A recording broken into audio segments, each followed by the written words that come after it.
Good morning students, তোমালোকৰ কাৰণে মই আজি লৈ আহিছোঁ অসমীয়াৰ অন্য এটা অধ্যায় নিউটন আৰু সপ্তদশ শতিকাৰ বৌদ্ধিক বিপ্লৱ। ইয়াৰ পৰা যিখিনি মষ্ট ইম্পৰ্টেণ্ট কুৱেশ্যনছ এইবাৰ মেট্ৰিক পৰীক্ষাত আহিব পাৰে 2021-ত, গোটেইখিনি মই এনচাৰসহ তোমালোকক বুজাই দি যাম। প্ৰথমতে আৰম্ভ কৰিছোঁ পাঠভিত্তিক প্ৰশ্নোত্তৰৰ পৰা। ইয়াতে আছে চমু উত্তৰ দিয়া। 1 নম্বৰ আছে ডক্টৰ কুলেন্দু পাঠকৰ জন্মস্থান ক'ত? এনচাৰ হ'ব ডক্টৰ কুলেন্দু পাঠকৰ জন্মস্থান হ'ল নগৰবেৰা। তাৰপিছত আছে ডক্টৰ কুলেন্দু পাঠকে কোনখন বিশ্ববিদ্যালয়ৰ পৰা ডক্টৰেট ডিগ্ৰী লাভ কৰিছিল? উত্তৰ হ'ব ডক্টৰ কুলেন্দু পাঠকে ইংলেণ্ডৰ বাৰ্মিংহাম বিশ্ববিদ্যালয়ৰ পৰা ডক্টৰেট ডিগ্ৰী লাভ কৰিছিল। তাৰপিছত 3 নম্বৰ প্ৰশ্নটো ইয়াতে আছে ভূকেন্দ্ৰিক বিশ্বধাৰণাৰ প্ৰধান প্ৰবক্তা কোন? ইয়াৰ উত্তৰটো হ'ব জ্যোতিৰ্বিজ্ঞানী টলেমি হৈছে ভূকেন্দ্ৰিক বিশ্বধাৰণাৰ প্ৰধান প্ৰবক্তা। তাৰপিছত আছে কোনখন গ্ৰন্থ প্ৰকাশৰ পিছত নিউটনৰ প্ৰতিভাৰ কথা বিশ্বমহলে বা বিদ্যমহলে গম পাইছিল? এনচাৰ হ'ব প্ৰিন্সিপিয়া। নিউটনৰ প্ৰিন্সিপিয়া গ্ৰন্থখন প্ৰকাশৰ পিছতে নিউটনৰ প্ৰতিভাৰ কথা বিদ্বান মহলে গম পাইছিল। তাৰপিছত আছে 2 নম্বৰ প্ৰশ্নটো 17 শতিকাৰ কেইটামান উল্লেখযোগ্য বৈজ্ঞানিক মাইলৰ খুঁটি কথা উল্লেখ কৰা। এই কুৱেশ্যনটো নালাগে, এইটো চাব নালাগে। ইয়াৰ পিছৰ যিখিনি আছে এইখিনি চাম আমি। নেক্সট কুৱেশ্যনটো আছে লণ্ডন ৰয়েল ছ'চাইটি কেতিয়া স্থাপন কৰা হৈছিল? এই ছ'চাইটিৰ সৈতে নিউটন কেনেদৰে জড়িত হৈ আছিল বুজাই লিখা। এইটো 1+3 টোটেল 4 মাৰ্ক ইয়াতে থাকিব। এনচাৰটো আমি এইদৰে লিখিম 1660 চনৰ 24 নৱেম্বৰৰ দিনা লণ্ডনৰ গ্ৰিছাম কলেজত 12 গৰাকী বিশিষ্ট ব্যক্তিয়ে লগ লাগি পৰীক্ষা ভিত্তিক জ্ঞান চৰ্চাৰ বিকাশৰ বাবে এখন সমিতি স্থাপন কৰিছিল। পৰৱৰ্তী পৰ্যায়ত এই সমিতিখনে 1662 খ্ৰীষ্টাব্দত ৰাজকীয় সনদ লাভ কৰি the royal society of London নামেৰে পৰিচিত হৈছিল। ৰয়েল ছ'চাইটিৰ সৈতে নিউটন মৃত্যুৰ সময়লৈকে জড়িত হৈ আছিল।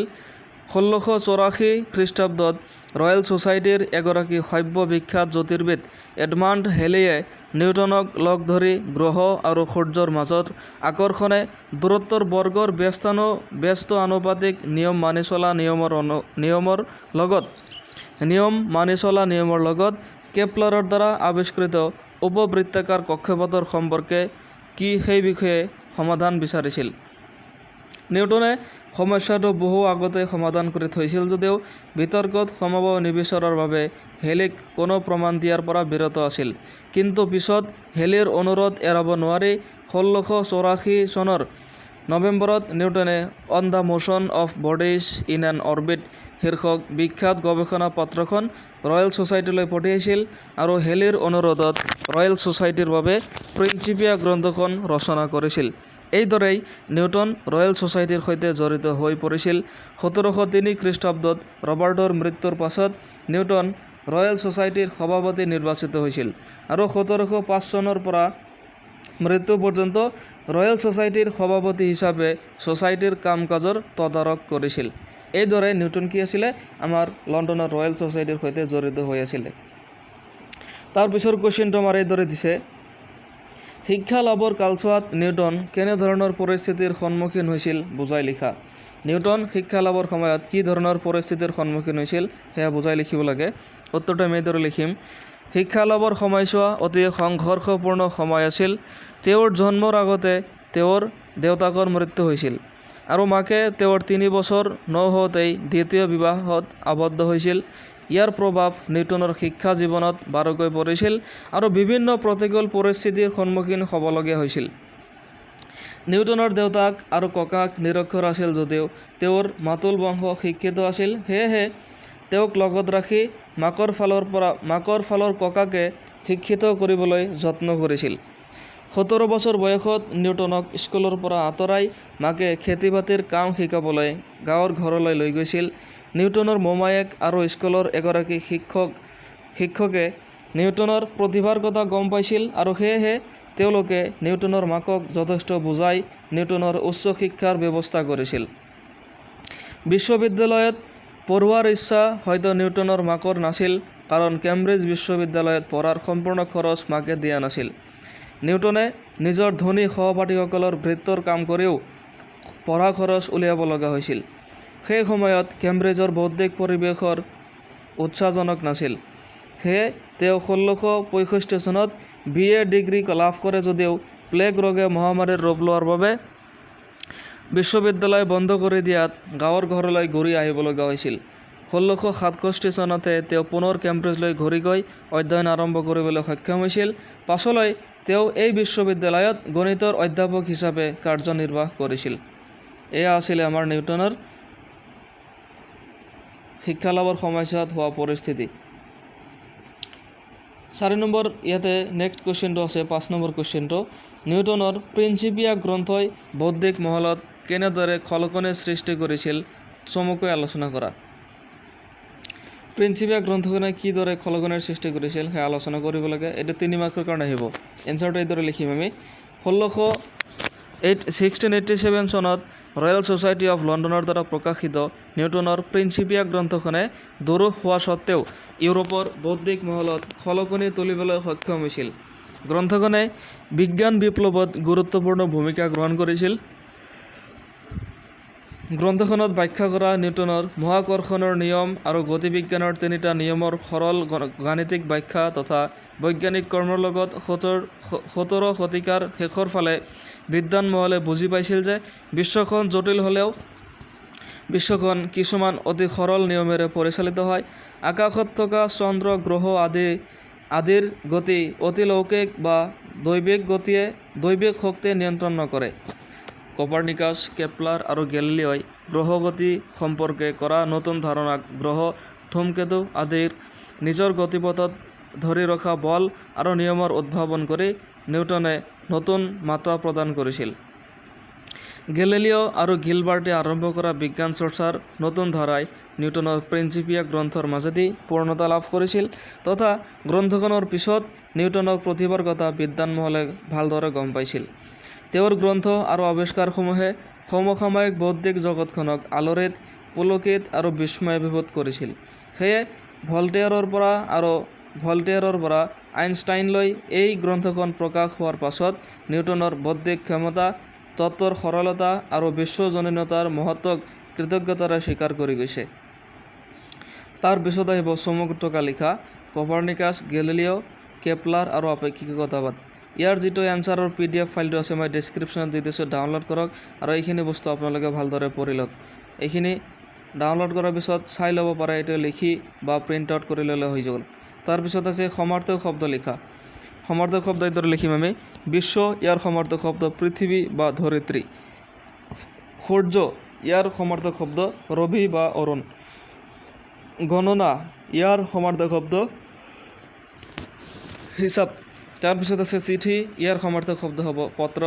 কিতাপৰ সমাৰ্থক শব্দ গ্ৰন্থ। এই সমাৰ্থক শব্দ আমাৰ পৰীক্ষাত লিখিব লাগে। তাৰপিছত আহিব অতিৰিক্ত প্ৰশ্নোত্তৰ, এডিশ্যনেল কুৱেশ্যনছখিনি ইয়াতে চাওক। প্ৰথমতে দিছে পোনপ্ৰথমে মানৱ শৰীৰ বিজ্ঞান সম্পৰ্কীয় বৈপ্লৱিক ধাৰণা বিদ্বান সমাজৰ আগত কোনে দাঙি ধৰিছিল? উত্তৰ হ'ব বেলজিয়ামৰ এণ্ড্ৰিয়াছ ভেছলিয়াছে পোনপ্ৰথমে মানৱ শৰীৰ বিজ্ঞান সম্পৰ্কীয় বৈপ্লৱিক ধাৰণা বিদ্বান সমাজৰ আগত দাঙি ধৰিছিল। তাৰপিছত আছে টলেমি কোন আছিল?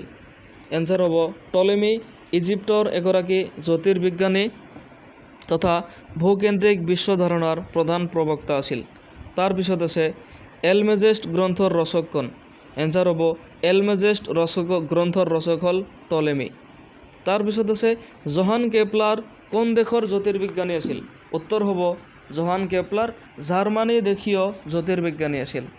তাৰপিছত আহিব গেলিলি কোন দেশৰ লোক আছিল আৰু তেওঁ কি উদ্ভাৱন কৰিছিল? ইয়াৰ উত্তৰটো আমি এইদৰে লিখিম গেলিলি ইটালীৰ লোক আছিল আৰু তেওঁ দূৰবীন যন্ত্ৰ উদ্ভাৱন কৰিছিল। তাৰপিছত আহিব গেলিলিয়ে আকাশ অধ্যয়নৰ কথাবোৰ কোনখন গ্ৰন্থত প্ৰকাশ কৰিছিল? উত্তৰ হ'ব গেলিলিঅই আকাশ অধ্যয়নৰ কথাবোৰ দ্য ষ্টাৰী মেছেঞ্জাৰ গ্ৰন্থত প্ৰকাশ কৰিছিল। তাৰপিছত আছে কোন চনত গেলিলিঅ'ৰ মৃত্যু আৰু নিউটনৰ জন্ম হৈছিল? উত্তৰ হ'ব 1642 চনত গেলিলিঅ'ৰ মৃত্যু আৰু নিউটনৰ জন্ম হৈছিল। তাৰপিছত আছে কাক আধুনিক পৰমাণু বিজ্ঞানৰ পিতৃ বুলি কোৱা হৈছিল? উত্তৰ হ'ব ৰাদাৰফৰ্ডক আধুনিক পৰমাণু বিজ্ঞানৰ পিতৃ বুলি কোৱা হয়। তাৰপিছত আছে ৰেনেছা বা নৱজাগৰণৰ সূত্ৰপাত ক'ত হৈছিল? উত্তৰ হ'ব ইটালীত ৰেনেছাছ বা নৱজাগৰণৰ সূত্ৰপাত হৈছিল। তাৰপিছত আছে দ্য মেগনেট গ্ৰন্থৰ ৰচক কোন? এনচাৰ হ'ব দ্য মেগনেট গ্ৰন্থৰ ৰচক হৈছে উইলিয়াম গিলবাৰ্ট হৈছে দ্য মেগনেট গ্ৰন্থৰ ৰচক। তাৰপিছত আছে নম আৰ্গেনাম ৰচক কোন? নম আৰ্গেনামৰ ৰচক হৈছে ফ্ৰান্সিছ বেকন। তাৰপিছত আছে দ্য ৰয়েল ছ'চাইটি অফ লণ্ডনে কেতিয়া ৰাজকীয় চনত লাভ কৰিছিল? উত্তৰটো হ'ব 1662 চনত। এতিয়া আহিছোঁ মই 2 নম্বৰৰ প্ৰশ্ন উত্তৰ। ইয়াতে আছে 1543 খ্ৰীষ্টাব্দক বিজ্ঞান তথা মানৱ ইতিহাসৰ এটি উল্লেখযোগ্য বছৰ বুলি কিয় অভিহিত কৰা হৈছিল? তাৰপিছত আছে ভূকেন্দ্ৰিক বিশ্ব ধাৰণাৰ প্ৰধান প্ৰবক্তা কোন আছিল আৰু তেওঁ কোনটো ধাৰণা প্ৰকাশ কৰিছিল? তাৰপিছত আছে কপাৰনিকাছে আগবঢ়োৱা সৌৰকেন্দ্ৰিক ধাৰণাটো কি আছিল? নেক্সট হ'ব এষ্ট্ৰনমিয়া নোডা নিউ এষ্ট্ৰনমি শীৰ্ষক গ্ৰন্থখনৰ ৰচক কোন? গ্ৰন্থখনত কিহৰ বিষয়ে ব্যাখ্যা কৰা হৈছে? নেক্সট আছে গেলিলিও গেলিলীক ৰোমান কেথলিক গীৰ্জাই কিয় সকিয়নি দিছিল? তাৰপিছত আছে উইলিয়াম গিলবাৰ্ট কোন আছিল আৰু তেওঁ কোনটো ধাৰাৰ প্ৰৱৰ্তন কৰিছিল? ইয়াৰ যিখিনি এনচাৰ হয় মই এনচাৰৰ PDF ফাইলটো ডেছক্ৰিপশ্যনত দি দিছোঁ, তাৰ পৰা ডাউনলোড কৰক, এনচাৰকেইটা লিখি লওক আৰু তাৰপিছত আপুনি এইকেইটা ভালদৰে বহীত লিখি ল'লে বেছি ভাল হ'ব। তাৰপিছত আছে নিউটনে প্ৰিন্সিপিয়া গ্ৰন্থত কি সম্পৰ্কে ব্যাখ্যা আগবঢ়াইছিল? গ্ৰন্থখন কিয় অধিক জনপ্ৰিয় হৈছিল? তাৰপিছত আছে ক্ৰিষ্টফাৰ ৰেনে হেলি আৰু ৰবাৰ্ট হুকক কিহৰ বাবে 2 পাউণ্ড মূল্যৰ কিতাপ কিনি দিয়াৰ ঘোষণা কৰিছিল?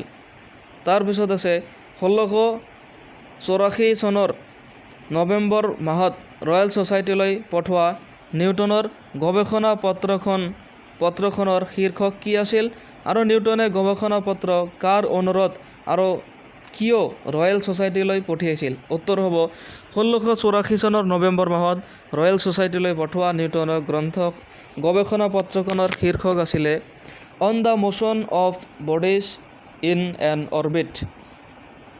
নিউটনে গৱেষণা পত্ৰখন হেলিৰ অনুৰোধ এৰাব নোৱাৰি ৰয়েল ছ'চাইটিলৈ পঠিয়াইছিল কাৰণ হেলিয়ে একেটা বছৰৰ গ্ৰীষ্মকালতে নিউটনক লগ ধৰি ব্যস্তানুপাতিক নিয়মৰ বাবে কক্ষপথ উপবৃত হয় নে নাই তাৰ সমাধান বিচাৰিছিল।